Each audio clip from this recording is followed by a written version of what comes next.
Good morning, good afternoon, good evening, wherever you are across this great wide world of ours. I'm going to continue this discussion concerning the Bureau of Indian Affairs from this point out. I'm going to call the BIA. And the point that I want to talk about is when we talk about this, my throat dries out very quickly, especially with all the allergies. When we talk about the BIA, it was founded in the 1820s by John C. Calhoun to, in essence, remove Native Americans, indigenous people of North America, namely the United States, off lands that were needed for white settlement. And the consequence of this was this occurred in the 1930s. We had the Indian Removal Act, and then later on we would have the Dawes Act and other acts. USCS Grant would talk about the Native American problem or the issue, and that is the buffalo. But what I'm talking about here is that we're talking about the BIA in its early existence, and you would think that after its many atrocities that occurred in the 19th century, 20th century, it would behoove leadership with the United States to change the name from the BIA into something that's a little more user friendly. We've had this issue right now. But case in point, for instance, the Cleveland Indians changed their name to the Cleveland Guardians. So, in other words, we went more PC into the effect that they weren't called Indians. And remember, the name in itself, we talked about Indians, actually comes from Christopher Columbus when he first landed in the Caribbean area, and he had thought he had landed in India. And actually, he had came and was in the New World, and he called the Native Americans Indians, and which there again there's a negative connotation. And my point out of all this is that the BIA, Bureau of Indian Affairs, just the whole thing needs to be reformed, reestablished, and etc. Because the fact of when we talk about this is the historical drama. In other words, what I'm thinking or what my rationale behind this is that there's so much what I call risk management. In other words, so much atrocities about we could talk about Wounded Knee. We can even go back to we can look at Prophetstown, where William Henry Harrison goes in and slaughters the settlement near Terre Haute. This is in the 1800s. So, in other words, and then Indiana actually comes from the name India or Indians, and they kept the name Indiana, which, in essence, really is another connotation in itself. But it's not really the issue that because they called it the Indian Territory once Ohio became established and everything. But there's so much historical drama and so much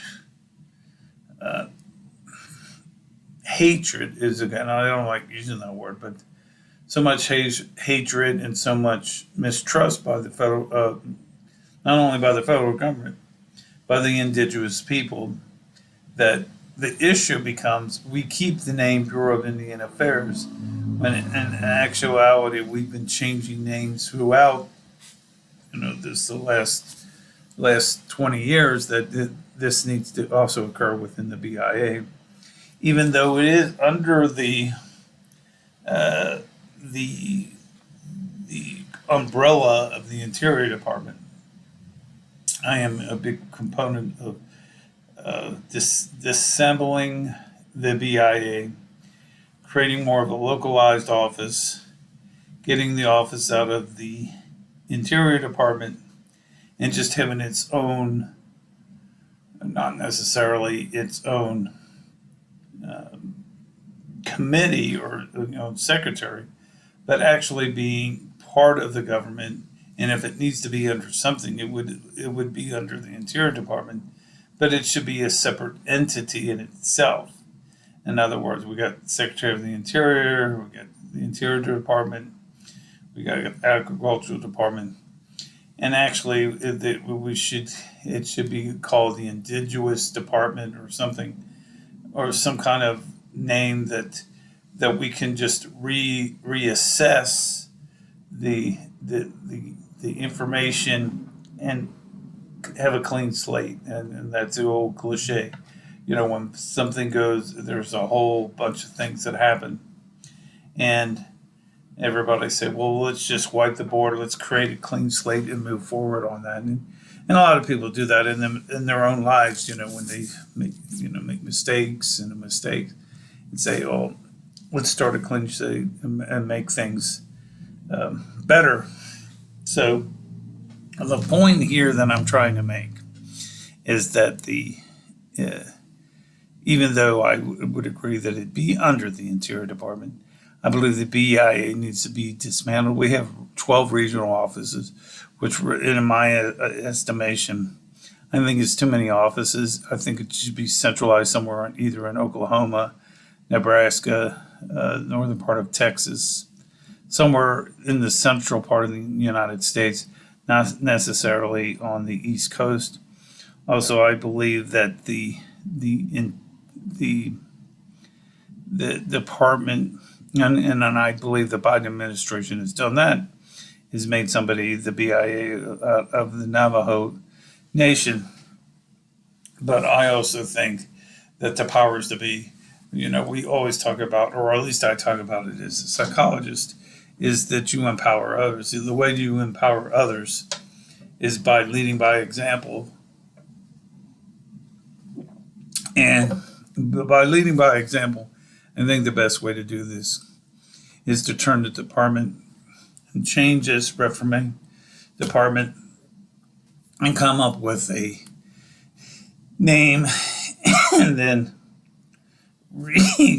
reestablish the money necessarily to go to the regional offices. But there should be, like, instead of having 12 offices, I think there should be 3 or 4 offices in a main office, like I said, out of Texas, Oklahoma, Nebraska, somewhere out there.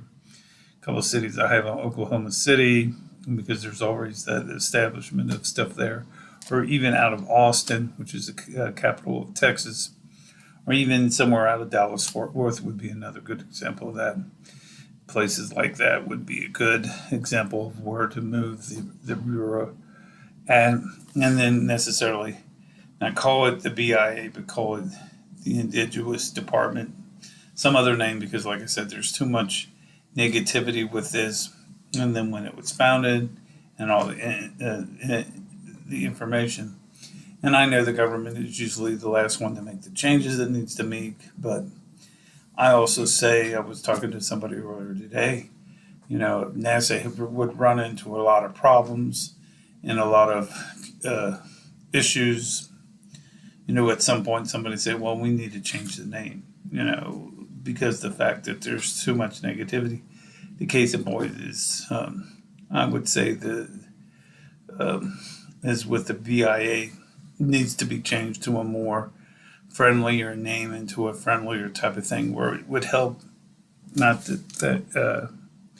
not so much be the regions, but more on a tribal level, because really the tribal leaders have a better clue as to what needs to be done with their people, and not necessarily the regional offices. And if you call a regional office, they say, well, you have to reach out to the tribe. So really you're doing a duplication of work, and it's really more costly when we have this, because it's just more it just needs to be streamlined. Get rid of that name and reform the system, and get the right people in that can make the changes, and more or less have the bureau headed by Native Americans and not necessarily people that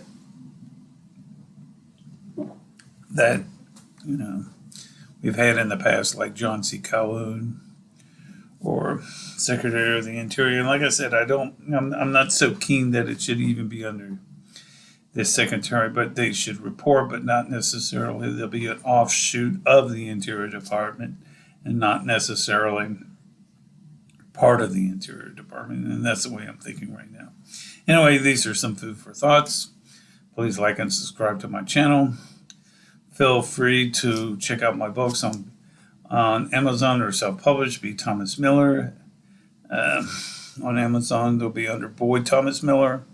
Latest one I wrote is Water Quality on the Reservation.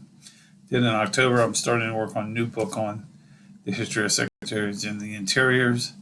And I just have not been able to work a lot of them, not this week or last week, but hopefully I'll grasp around that in the next few days.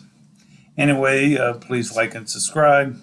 Feel free to reach out to me at B. Thomas Miller, psych, PSYCH, gmail.com. Anyway, folks, hope to talk to you real soon, and have a great day. Bye.